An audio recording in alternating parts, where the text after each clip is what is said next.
How to fix handbrake not working or opening on Windows. 1. Make sure your PC meets minimum system requirements. 2.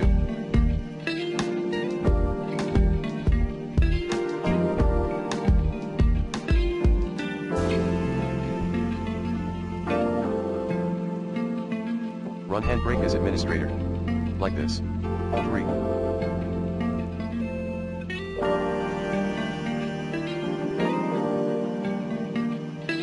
Update handbrake. 4.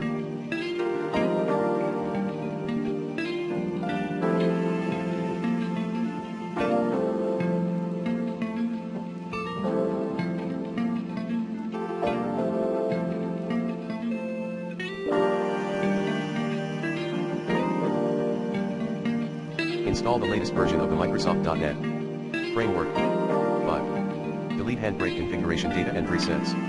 Reported locations include C:\users \your username here \appdata \roaming \handbrake and C:\users \your username here \appdata \local \handbrake.